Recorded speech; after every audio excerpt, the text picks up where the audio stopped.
क्यों हो जाती है?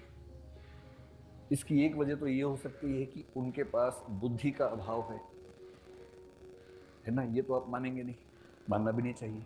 क्यों मानेंगे भाई? बुद्धि तो मोटे तौर पर लोगों में ठीक ठाक रहती है, ऐसा क्या है? तो बुद्धि का अभाव तो है नहीं। एक आध कोई बच्चा ऐसा हो सकता है कि उसकी रीजनिंग बहुत कमजोर है, मैथ्स बहुत कमजोर है, इसलिए वो चीजें कर नहीं पाता, उसकी बात अलग है। लेकिन जनरली आप में से एक भी ऐसा बच्चा नहीं है जो इसलिए प्रीलिम्स पास नहीं कर पा रहा कि उसकी कैपेबिलिटीज में कमी है। मैं तो ऐसा नहीं मानता हूं, आपको भी नहीं मानना चाहिए। तो क्या वजह हो सकती है? एक वजह हो सकती है कि आपकी मेहनत में कमी है।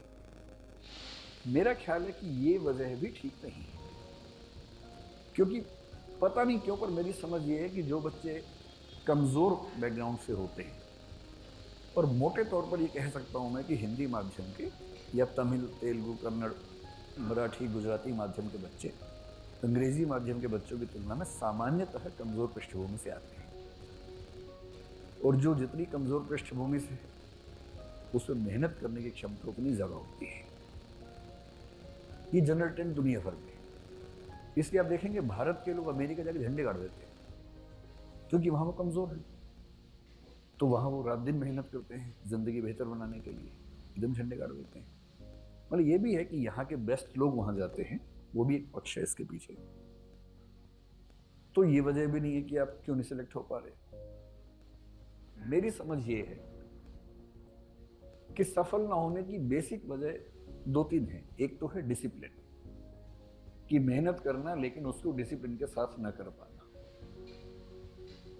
जैसे 3 दिन पढ़े तो ऐसा दशरथ माझी की तरह पढ़े, जब तक तोड़ेंगे नहीं तब तक छोड़ेंगे नहीं, इस भाव से पढ़े।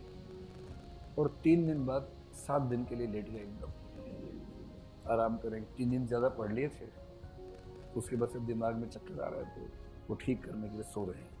एक तो ये हो सकता है कि लगातार नहीं पढ़ पा रहे। दूसरा, मेहनत पर्याप्त नहीं होती ना। मेहनत से ज्यादा जरूरी है स्ट्रेटेजी। देखिए, अगर मेहनत करने से बात बनती तो अगर पशुओं की तुलना की जाए तो गधे घोड़ों की जगह आसीन हो गए होते। पर गधे गधे ही रह के ज्यादा मेहनत करके भी, और घोड़े घोड़े ही, है ना। बुरा मत मानिएगा इन शब्दों का, भाव समझिए कि सिर्फ मेहनत से नहीं होता है।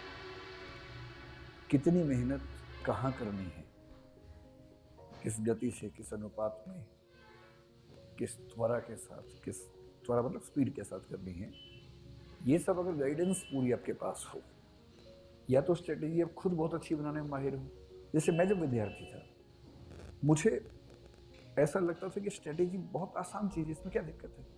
और मुझे कभी किसी की जरूरत पड़ी नहीं स्ट्रेटेजी बनाने में, क्योंकि सबका अपना अपना माइंड होता है। मेरा जो तरीका है सोचने का वो एल्गोरिदमिक ज्यादा है, तो वो स्ट्रेटेजी बन जाती है आराम से, दिक्कत नहीं आती। हर व्यक्ति का वैसा नहीं होता, कुछ लोग क्रिएटिव ज्यादा होते हैं, उसके अलग तरीके से दिमाग काम करता है, तो स्ट्रेटेजी में उतना दिमाग उनका नहीं लगता। तो या तो आप खुद बना लें, या कोई आपका साथ दे आपकी स्ट्रेटेजी बनाने में और एग्जीक्यूट करने में, यही तरीका है।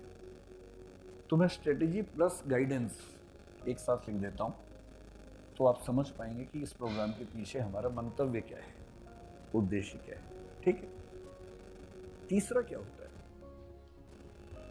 जैसे हम में से कई लोग ओवर कॉन्फिडेंस के शिकार होते हैं, कुछ लोग अंडर कॉन्फिडेंट होते हैं। और मैं अपनी क्लासेस में ये बात कई बार समझाता हूं, किसी के कॉन्फिडेंस से किसी के व्यक्तित्व का आकलन नहीं करना चाहिए। चारों संभावनाएं, जबरदस्त व्यक्तित्व, जबरदस्त कॉन्फिडेंस, ये हो सकता है। जैसे मोदी जी, ये भी हो सकता है कि व्यक्तित्व जबरदस्त ना हो और कॉन्फिडेंस जबरदस्त हो। इसका एग्जाम्पल मैं नहीं दूंगा, है ना। वैसे ही देश का माहौल ठीक नहीं, पता लगा इसी पे किसी ने मार दिया और कहा कि यूक्रेन से बम आया था। अभी तो यूक्रेन के नाम पे कुछ भी हो रहा है, सब्जी के रेट बढ़ गए हैं, लोग कह रहे हैं कि यूक्रेन से सप्लाई नहीं आ रही है, इससे टमाटर महंगा हो गया है। अजीब हाल है, युद्ध का फायदा सब लोग अपने अपने तरीके से उठा लेते हैं। तीसरा ये भी हो सकता है कि योग्यता ज्यादा हो पर कॉन्फिडेंस कम हो। और चौथा तो होता ही है, योग्यता भी कम कॉन्फिडेंस भी कम, वो तो खूब दिखता है।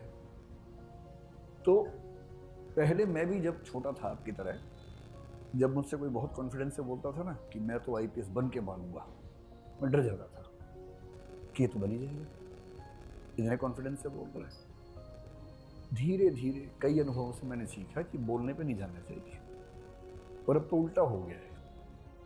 प्रीलिम्स में 100 क्वेश्चन होते हैं, जब मुझे कोई बच्चा बोलता है ना कि 70 ठीक है, मैं समझता हूँ इससे तो नहीं होगा। जब कोई कहता है कि नेट स्कोर 140 प्लस आ रहा है, तो और मेरा अनुमान आमतौर पर ठीक निकलता है, ऐसे नहीं ही होता है। फिर वो कई साल तक गीत गाते हैं कि गोला गलत भर दिया था, या रोल नंबर मैंने तो ठीक भरा था, जो इन्विजिलेटर था मुझे गुस्से में देख रहा था, उसने बाद में रोल नंबर चेंज कर दिया मेरा। ऐसी ऐसी बातें, इसी को गालिब कह गए हैं। हमको मालूम है जन्नत की हकीकत, लेकिन दिल के खुश रखने को गालिब ख्याल अच्छा है। तो ख्यालों में रहिए, क्या दिक्कत है। तीसरी बात जो मैं कहना चाह रहा हूं, आप दरअसल कहां खड़े हैं। दुष्यंत कुमार की एक पंक्ति मुझे बड़ी प्रिय है, तुम्हारे पैर के नीचे जमीन नहीं, और कमाल ये है कि तुम्हें इसका यकीन नहीं। पैर के नीचे जमीन है ही नहीं, खड़े हैं हवा में, और कॉन्फिडेंस ऐसा कि बाप रे